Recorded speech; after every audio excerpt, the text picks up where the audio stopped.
So the blockchain is the true phenomena of the recent years. It's only came up with the Bitcoin as the blockchain for the payments, but now it's turned out to be the foundation of truly decentralized systems you can build on top. Whatever comes from like payments, securities, transfer, the ownership for land register or music rights, or it's the voting, which is mutable voting. So you can do many kind of applications which are truly mutable and can be run without a single center, which can be sometimes more efficient, but sometimes can be corruptible.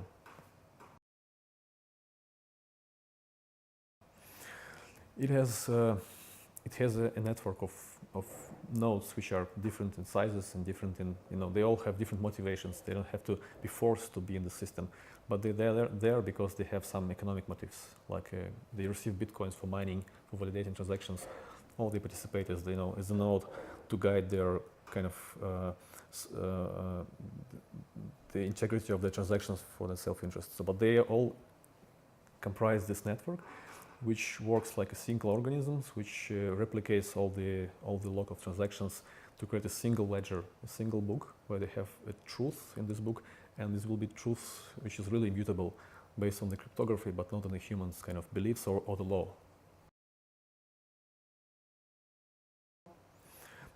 Simply because it creates the foundation of trust in the environment where there is no trust, like the internet. Like you and me like collaborate, and I can pay you in bitcoins and you accept it as payment, and we can conduct this transaction over the internet, and there is no single center, no central bank of US who actually get the payment through them.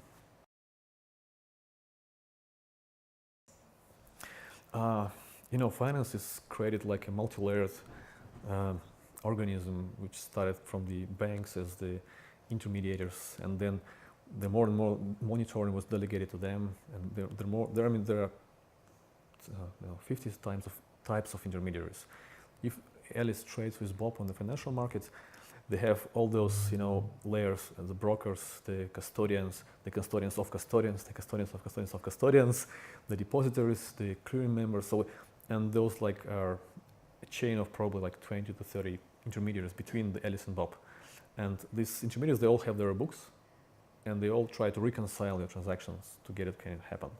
And that's why every time the settlement is performed, is done through this kind of reconciliation. It takes up to 3 days to reconcile. And the blockchain can have a single ledger. Like we can just throw away all the ledgers, all the different books, have a single book we all trust, because it's based on this principle of the blockchain is immutable and uncorrupted.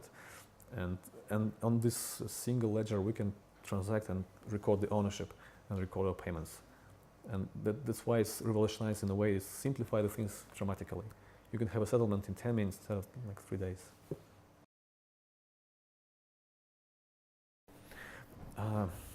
If you look at the world, and you have the friction in the world, because we transact, we do some kind of financial transactions, or some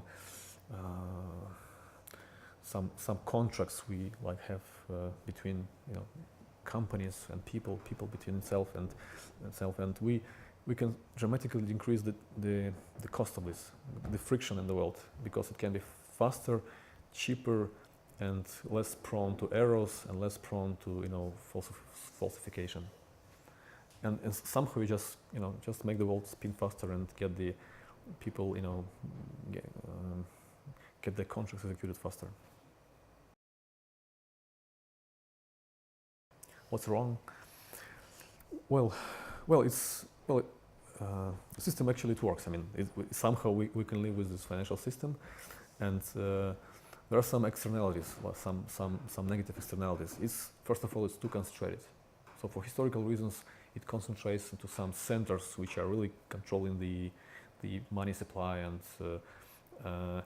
this creates some kind of, for example, one country can sort of cut out the other country from the financial system. So it can happen in the world where is the powers, or also the financial inclusion. So we have like half of the planet which have no bank accounts, or even more, and they have no access to the easy financial products. they cannot save, they cannot really invest in top quality products. They are there because they're born there, and so. And current financial system is not trying to democratize finance because it's too hard to kind of spread out to those regions or to some products, let's say, which are not of the immediate return, like natural capital products or social capital. And blockchain can provide this layer of kind of universal global access to those top tier issuers and products and somehow democratize the whole space.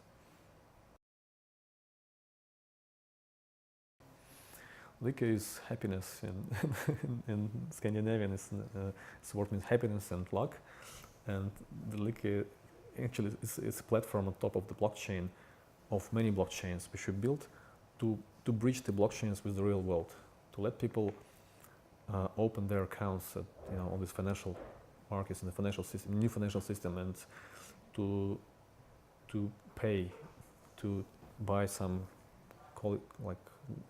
to buy some high quality assets, to be able to lend to others, to be able to take loans from others. So it's somehow just an interface for the normal people to get access to these protocols. Blockchain is called value over IP, so it's kind of a value transfer protocol over the internet. So which we now sort of see emerging. So it's a new reality. It has a kind of a very infancy state, so it's still kind of growing, has some problem of growth, but it's here to stay, and because it's so needed for the world.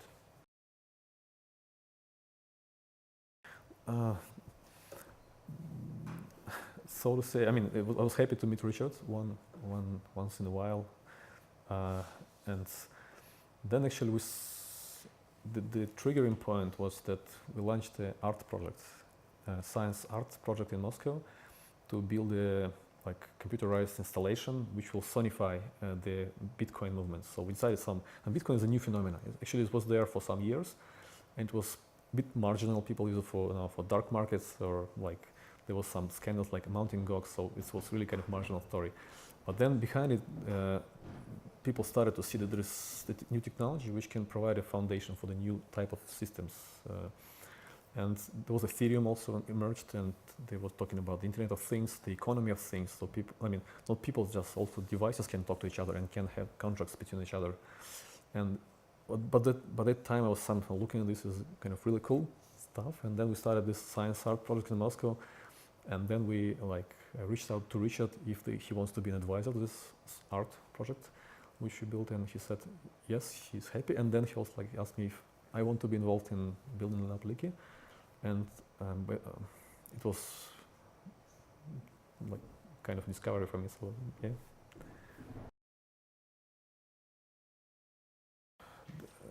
I mean, imagine you have a bank in your pocket. You have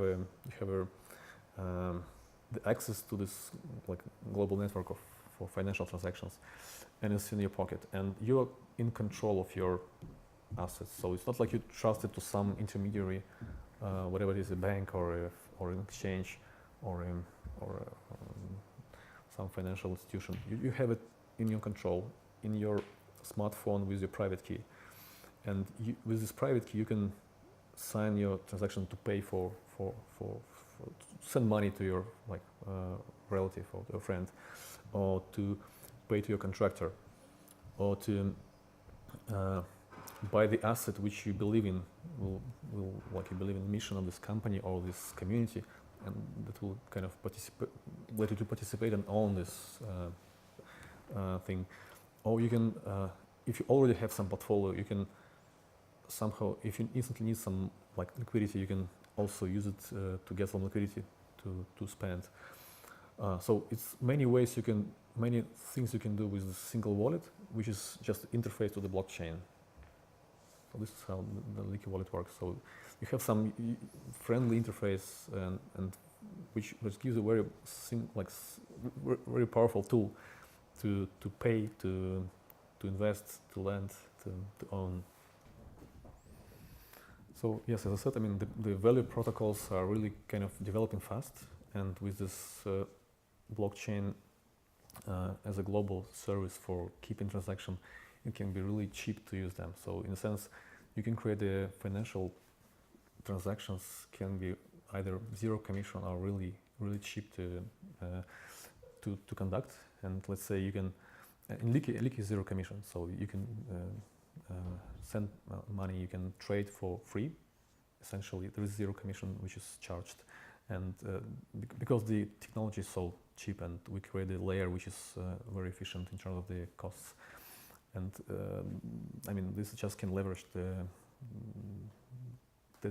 financial activities, because people can, you know, when you want to, I mean, if I have a contractor partner in Ukraine, and when it's first of all sending money through the SWIFT wire, and you have to go to the bank, convert it to US dollars, then send it to the Ukrainian bank, then it's can convert to hryvnia. You pay along the way. So I send I don't know, $100, and $25 were sort of eaten by the system, so you get 25% less on his ultimate count. But now he started to accept bitcoins, and I can pay him in bitcoins, and since it's already in my wallet, and it's zero commission, so I just sent him this exact amount, he received it. So it's much less friction than you can have in the world for. So in Lykke we're building the so-called semi-centralized exchange, and it's a very important concept because if you look at the current exchanges which you have, for example, in crypto space, the Poloniex, Bitfinex, they're all centralized, which means that you have to trust the exchange. When you want to do some kind of trade, you need to put the money into the exchange and hope it's going to be returned back when nothing happens during this period you trade there. So there is no real kind of control over the assets when you trade. But on the other side, the blockchain is really a powerful tool because you have the control. As the user, you have the private key, which makes you empowered to sign every transaction which you want to do from your wallet. And if you don't sign, nobody can get the money out or steal your money, or of course you can lose your private key. It's another kind of side of it, but generally you have a full kind of control and responsibility over your assets. And in Lykke you want to build a setup where you can trade with the others without losing control of your funds. So it's somehow you have those escrow or multi-signature wallets where you put the funds, the trading wallets, and when you only transact, and when the trade is concluded, you know the price and the quantities, then there is a kind of an exchange on the blockchain, and you receive your assets cryptographically proven, and you control of it. So it's much different from the way the exchange now work in the world. The other side, as I tell you, is since we empower the user, we also put more responsibility on him. Now you have your private key, but your device is maybe lost or stolen, and you need to think about the backup to do your kind of safe backup on a paper, or give your parts of your key to your friends so that you can recover your private key when you have trouble. Because if everything is lost, you forgot everything, you lost a device, you forget to do a backup, you remember your password, you cannot control your funds because it's they're on the blockchain, they're protected by cryptography, and nobody can help you to get the control. So, and this is also a part of the Lykke mission to really kind of make it consumer friendly, to really save the customer from this errors he can make, and even offer some insurance products. Like you can insure your wallet. If you forget your private key, you can still get the compensation for the funds you have there. So create some kind of user-friendly environment around the blockchain. Because blockchains are really for geeks. You need to understand how it works. Maybe 90% of the users are male, in their 25, 40 years old, who really understand the tech, who are tech savvy, and this is also the barrier for wider adoption for the whole world.